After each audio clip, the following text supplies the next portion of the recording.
On ne parle pas seulement d'un entraîneur. On parle d'un homme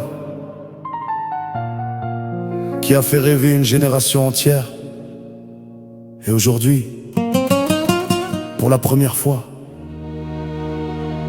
un Français aux racines algériennes prend les commandes de l'équipe de France. Un symbole fort, et des millions de cœurs recommencent à battre.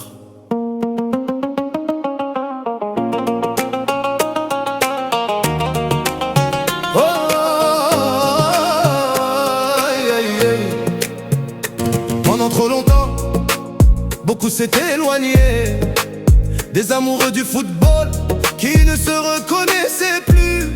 Aujourd'hui, ils reviennent, des Français, des Franco-Algériens, des supporters venus de toutes les histoires, tous réunis derrière un même maillot. Voir un homme aux racines algériennes diriger l'équipe de France, c'est une image qui parle à toute une génération. La preuve que le football peut dépasser les origines et réunir autour d'un même drapeau, car certaines personnes ne supportaient pas seulement une équipe, elles supportaient un homme, un symbole, une fierté.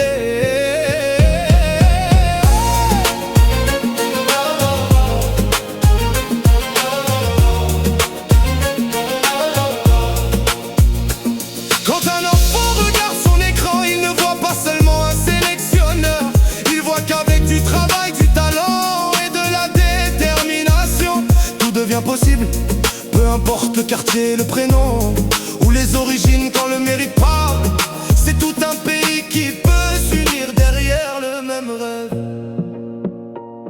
Aujourd'hui, des milliers de supporters qui s'étaient éloignés retrouvent l'envie de vibrer. Des Français, des Franco-Algériens et bien d'autres passionnés se rassemblent autour d'une même passion, le football.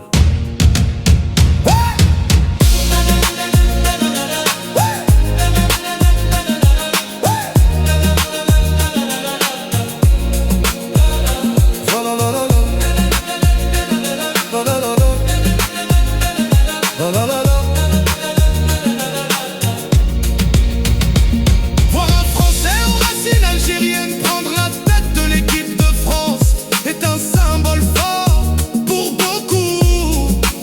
Il rappelle que le football peut rassembler au-delà des parcours et des origines. Quand une légende revient, elle ne divise pas, elle rassemble.